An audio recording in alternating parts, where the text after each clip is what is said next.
and welcome to the second episode of our four-part series of conversations where we look into how digital engineering tools are molding the next phase of design and manufacturing. I am Chitra Sethi, Executive Editor Media at ASME. Today's conversation will focus on how digital engineering is transforming additive manufacturing. Additive manufacturing companies are increasing functionality while decreasing costs by combining design optimization and advanced additive manufacturing technologies. This conversation will explore how CAD design has evolved to become the ideal counterpart to 3D printing. Engineers are now using tools such as machine learning and AI to help design parts producible through additive manufacturing. Joining me today are three guests who will discuss how the additive manufacturing industry will change with the increased adoption of digital tools and how can mechanical engineers adapt. Our first guest is Patrick Doon, Vice President, Advanced Applications Development at 3D Systems, where he leads the Application Development Lab based in Berkeley, California. Our second guest is Igal Kapistan, Software General Manager at GE Additive. Igal is responsible for shaping and leading GE Additive's software strategy. Our third guest is Kevin Brigden, who has been with Renishaw since 2014, working as an applications engineer in the Additive Manufacturing Products Division. Welcome everyone to our digital engineering conversation. And before we begin, I would like to thank all our sponsors. Please make sure to check out the resource section on your console to get more information about them.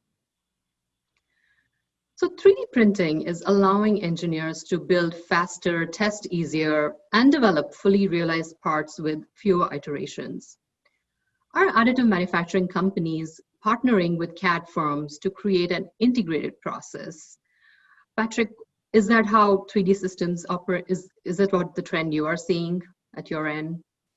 So first of all, just to maybe just question the component of your question, right? So from my perspective, additive manufacturing, when applied to prototyping, facilitating rapid prototyping, it actually enables more iterations. I mean, it's kind of fundamental. It's not less iterations. It's one of the when you take a 3D printer and you apply it to the design cycle, it allows you to put a lot more generations between your initial idea and go to market.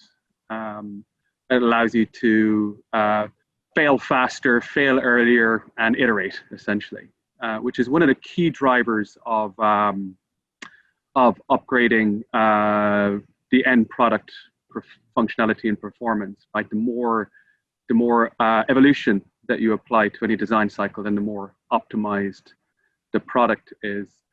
With respect to software, I mean, if you look across the industry, there's a full spectrum of engagements between the hardware developers and the software providers, and there's also insourcing, so to speak, right, where there's a component to the workflow specifically related to optimization for the manufacturing process, where a lot of companies are also developing their own methods for orientating, for supporting, for applying heat sinks, for compensating for deformations and distortions that exist within the process. But to be honest with you, I don't see anybody as really being exclusive or closed, right? I mean, it's generally, there's a very symbiotic relationship between CAD, it creates the content, and the 3D printers, right, which basically convert that content into physical objects. So in general, it's a very open, very dynamic environment where there's a lot of informal relationships between CAD companies. You see very little exclusivity, to be honest with you. It's very, very open, very CAD packages yield formats that all of our printers can express, essentially. Okay. Hope that helps. Igal, thanks. Igal, what are your thoughts on this? I think I'm on the other spectrum from Patrick. We are focusing, we don't do prototyping, so we're focusing on functional pieces. And when you look at functional pieces, then it's a whole different set of requirements that require. So CAD systems, again, I come from 20 years in the CAD world. CAD is very good in creating geometry. And for prototyping, you just take garbage in, garbage out, and you just print it. CAD tools today don't understand the manufacturing process. And it's not only true for additive. It's true for traditional manufacturing as well, because the CAD geometry then passes to the CNC tools, to the mold design tools, and all the manufacturing challenges has been solved on those sides. So no question that we get any CAD data in, but the difference with additive and the difference with additive in metal is that with the same input of geometry, with the same machine, you can get unlimited amount of results by changing machine parameters. And you can generate different functional behaviors of the part. That's something that the CAD tools did not penetrate, because they're very, very good in creating geometry. So there is a big disconnect between creating geometry and expressing designs in the engineer's mind than to manufacturing and additive.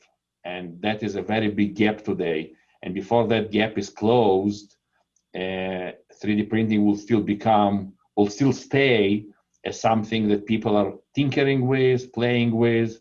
It will not become a main industrialization phase for manufacturing. And that's the main thing we are working on, to industrialize additive manufacturing. Great. Kevin, what's Renishaw doing in this space? So we've heard both ends of the spectrum, I guess, and Renishaw, I would suspect, is probably closer to what Igal was saying from GE's end, where we're looking at the production of end-use components predominantly. But clearly, there are still a large number of users of the metal printing technology that are still working at the prototype end as well. And to echo something that Patrick was saying, which I think is actually a fairly critical point, is this openness in technology is going to be critical moving forward. We've had mention of file formats, file types that are interchangeable between pieces of software. But I think increasingly what we're going to need to see, kind of harking to what Igal was just saying regarding the shift from the CAD model generation through to the manufacturing process, is removal of additional steps of software where possible, either by incorporating functionality. So, for example, Renishaw has a number of third-party partners in the software world that have incorporated the APIs we use for slicing and generating scan paths directly into their CAD packages. And I think that is going to be a general trend across the industry over time. I think we're going to see a lot of consolidation of software and really trying to streamline what's going on. However, we are still very much in the early days, especially with metal printing.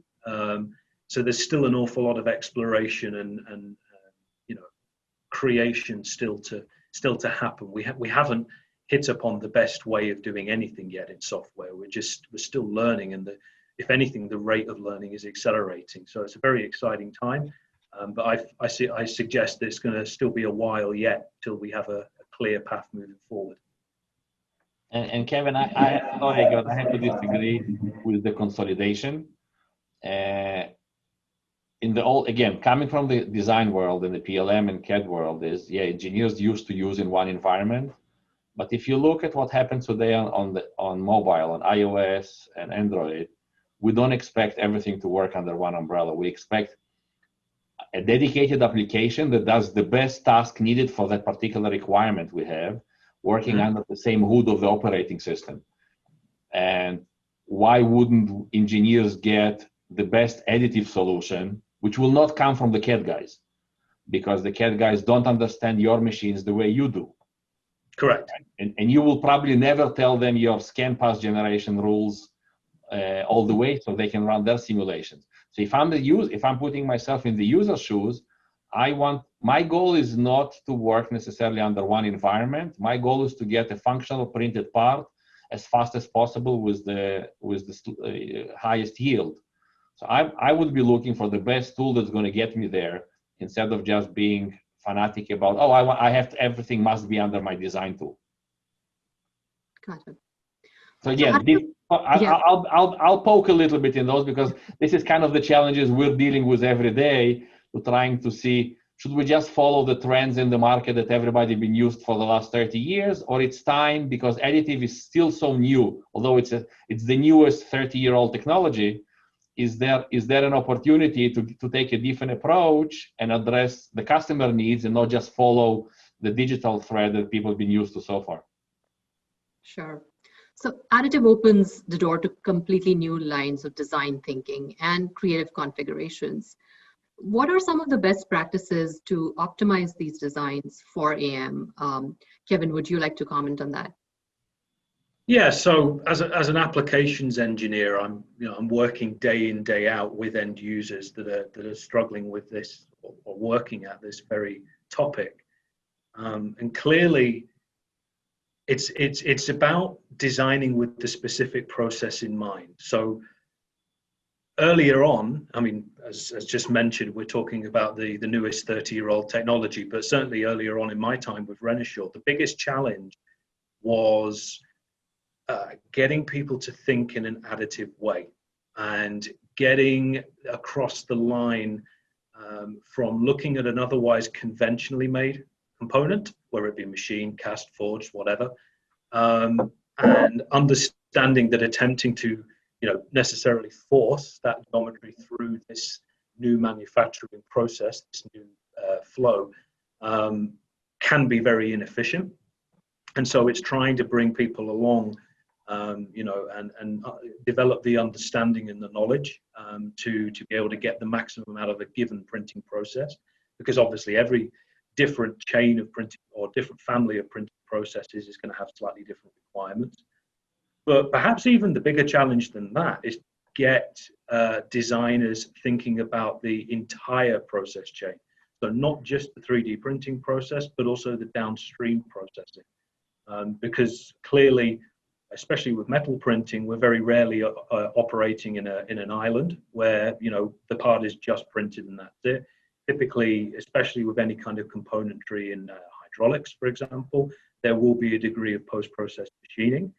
So we need to understand what the knock-on effects are of having a lovely spangly additive component with not a lot of material in it. What are the knock-on effects when we're then coming to try to hold that piece of work in a machine tool or a CMM and inspect or cut it?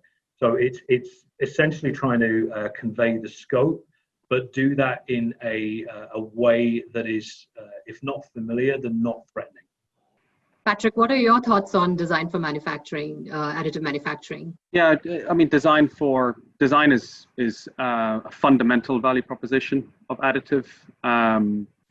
If you take an object that was designed for traditional manufacturing and you drop it into a three-dimensional printer, you essentially get a more expensive part, right? You get a false negative.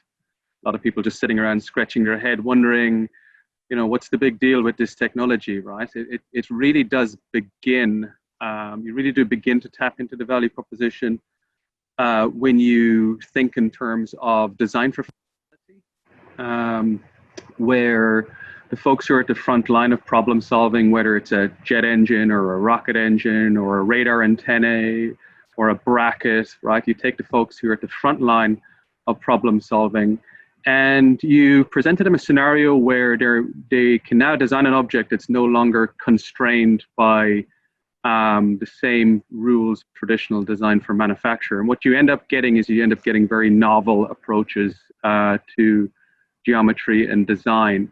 There's a second aspect to it, which is design for process. So just like traditional design for manufacture, you still have constraints. I mean, I always say there's a rule book with additive, but it's different. It's smaller and it's different than traditional constraints to design. But it is very important to note that there are capabilities there with respect to the tool that you can interact with. In integrating self-supporting structures, self-propagating structures. There's obviously limitations on wall thicknesses and minimal wall thicknesses that can hold pressure, fillets, and then downstream, as Kevin mentioned, to always thinking outside the box with respect to how you're going to interact with CNC machining and post-processing and polishing and finishing and cutting and stuff like that and drilling, it's there's almost no additive manufacturing metals workflow that I'm aware of that does not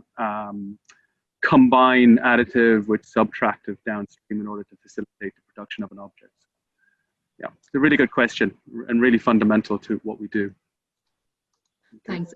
Igal, it takes serious commitment to acquire the design for additive manufacturing best practices that Kevin and Patrick both mentioned. Do you agree?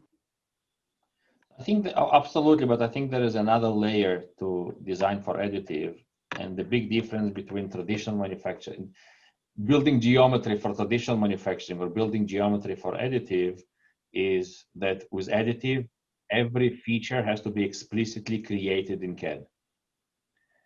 And that brings CAD to its knees because CAD was not designed for that.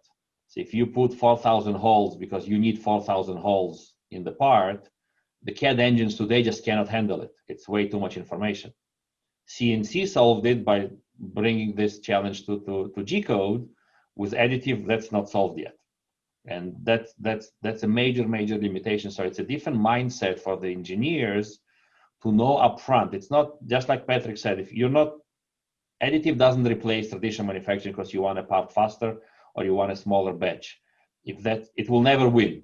That's not the goal for additive. Additive requires a very different thinking right before you even start. It's not and that's where, and I know in your next question, generative design comes and optimization comes in, but it requires a very different thought process, which the engineers today are just not thinking this way yet, because again, the design tools, the geometry creation tools have been created for a very different purpose. So we're trying to use tools created for one thing to adopt them for a very different process, and there is still a big gap. Sure.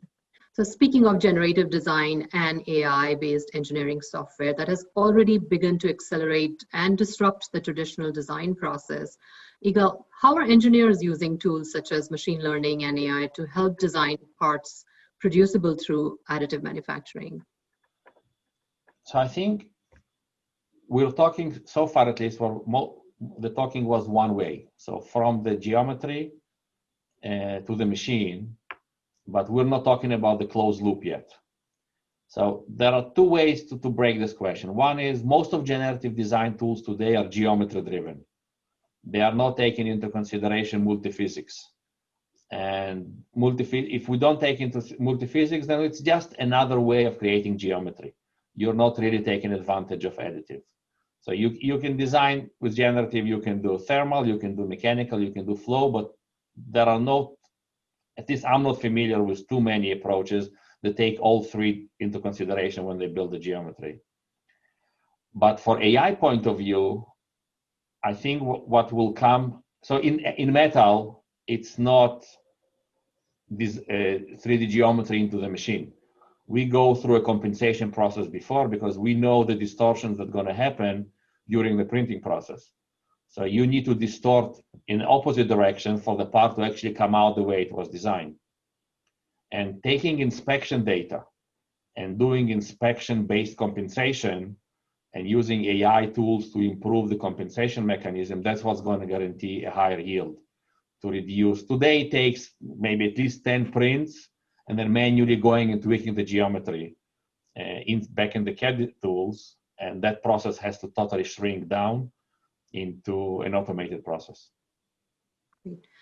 Patrick, in your opinion, does generative design add more steps to the design process, or does it benefit it? How does it? I mean, it doesn't necessarily correlate with more or less design steps. Generative design is basically automating the process of iteration, driven by algorithm, right? So it's what we would traditionally do with finite element analysis. It's basically closing the loop, right? Where you take your finite element analysis and you use the feedback from FEA to drive the design optimization essentially. And it's as said, it's not just compression and tension, thermal, it's radio waves, it's fluid flow, it's pressure, plasma, echo, all of the above can be can be calculated using advanced algorithms, which, by the way, are getting better and better and faster, tracking computation in Moore's law and novel approaches to code. So it's, I mean, again, it's maybe an overused term. It's just another tool, right, that facilitates you being able to automate getting to an optimized geometry faster from a design perspective. With respect to machine learning, I mean, machine learning is more applied on the actual process control side, looking at the melt pool at an ultra high frequency and being able to make real-time adaptive decisions in order to yield ultimately a consistent microstructure. And the metallic component is a kind of a hot topic right now, where things like machine learning being in that closed loop chain can potentially facilitate a novel capability. Okay. Thanks. Kevin, what are your thoughts on generative design? Well, I think the other two chaps pretty much covered more or less what I would have touched on as well. But one of the last things that Patrick touched on, I think, is part of the elephant in the room, especially with metal additive, is this very tight coupling of geometry that you're printing with the metallurgy that you are getting out of the machine. So we know that the thermal history and thermal characteristics of a part during the print are obviously dynamic, quite largely so. And obviously the particular geometry we're printing at any given moment is going to influence the future trends of that thermal history. And certainly from a simulation point of view, you know, there's been big strides made in the simulation or prediction of residual stress defects, so warp, for example, but considerably less so for things such as surface roughness degradation, surface burning, perhaps if we're talking about metal. And a lot of that is obviously governed by the scales of size that we're talking. You know, we're talking macro scale with the deformation of a part. That's one thing, but as soon as we start talking about the micro scale and what's actually going on at the boundary of a part, for example, if we're talking about surface roughness, or the interleaving of different regions in the part where it may be advantageous to have different metallurgy, or at least have different protocols for controlling it. And again, as Patrick just said, where I see machine learning being immediately more pertinent is in developing the industry's understanding of that coupling further. Thanks. So the industry was already on this path to digital transformation, but the pandemic accelerated the pace of the adoption of these digital tools. So Patrick, let's start with you. How have engineers at 3D Systems been working on their design processes during the pandemic?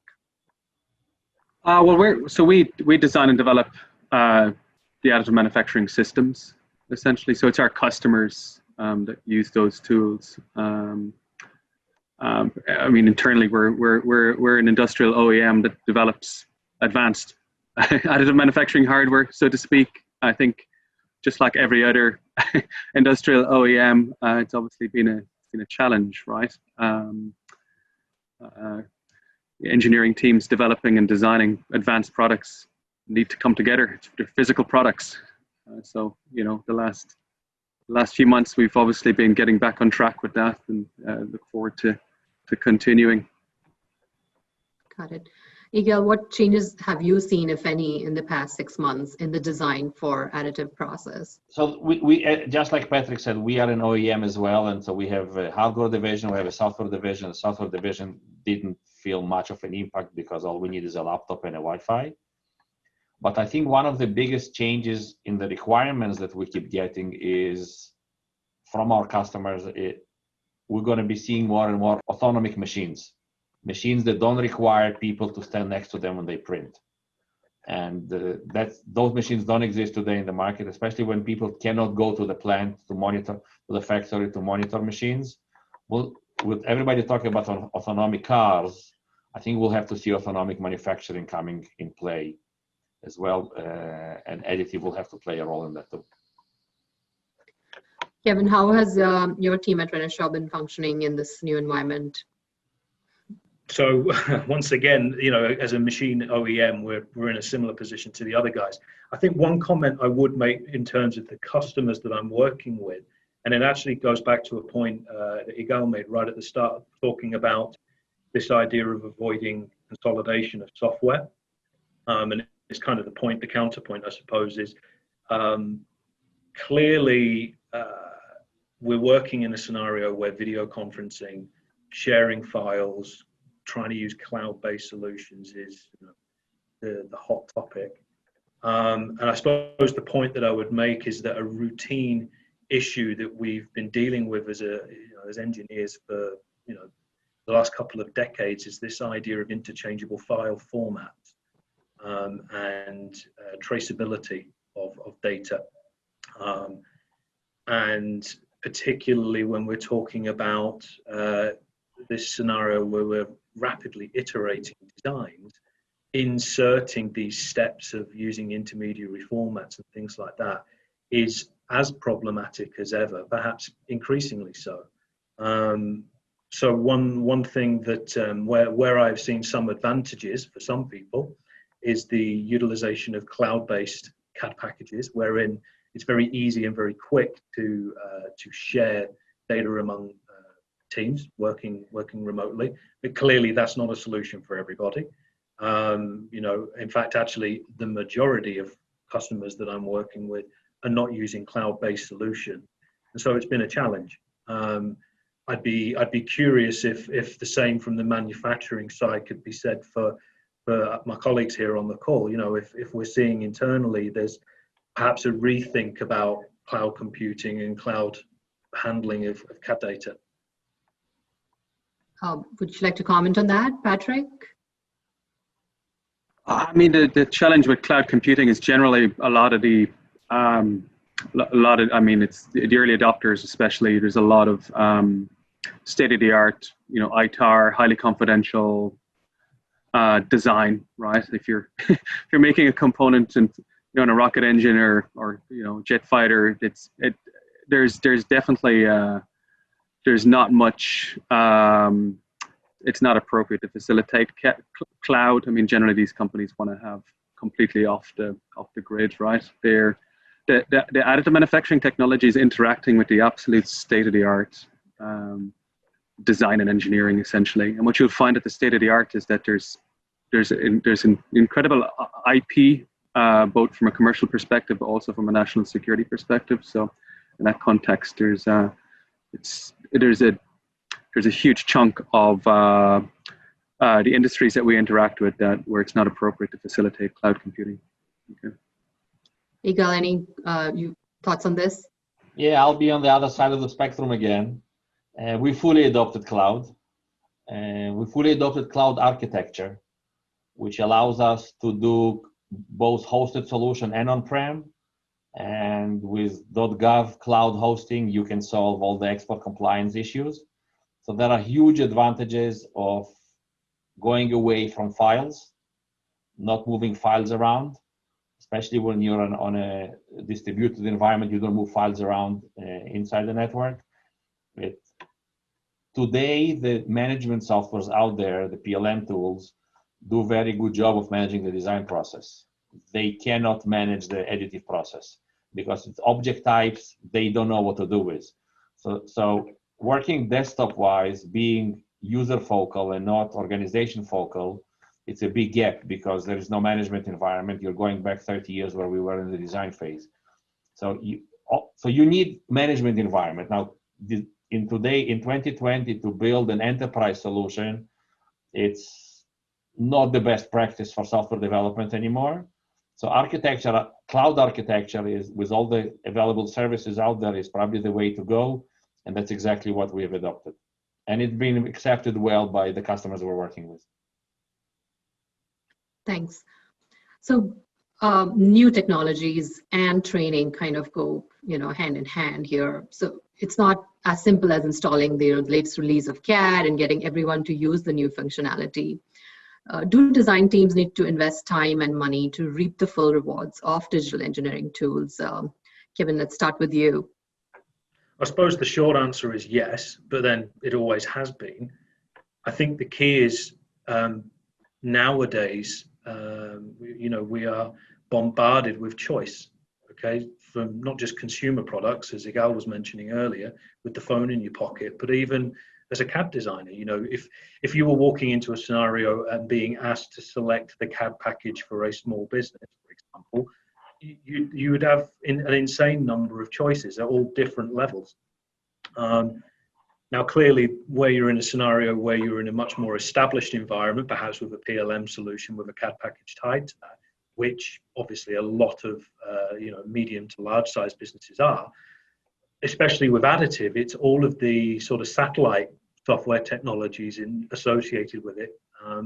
You've got a raft to choose from, and I think perhaps the software industry is finding itself in a similar position that the AM hardware vendors have been in the sense that a better benchmarking process is perhaps required so that end users can make those decisions and choices more easily. I mean, if you took something as simplistic or generic as topology optimization, there's at least half a dozen suppliers that we could probably name between us off the top of our heads.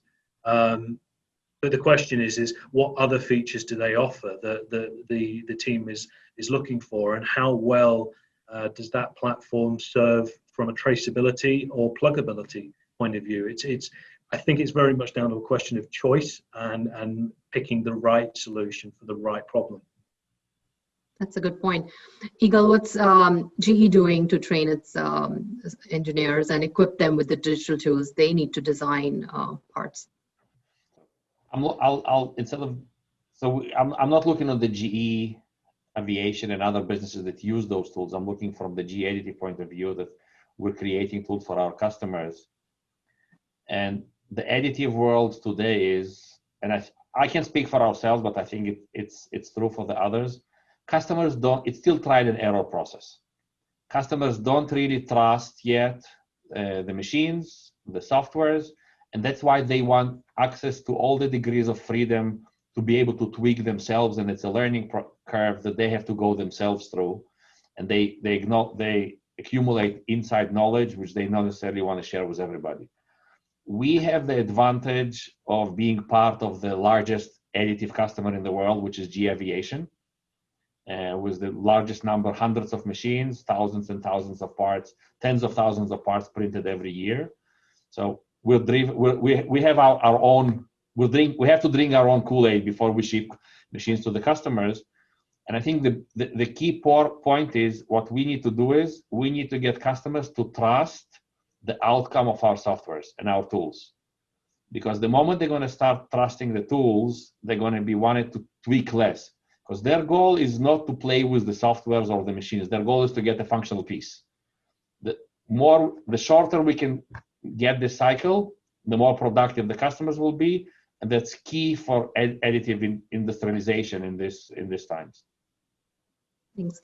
Patrick, how is 3D Systems getting its workforce trained for this digital transformation?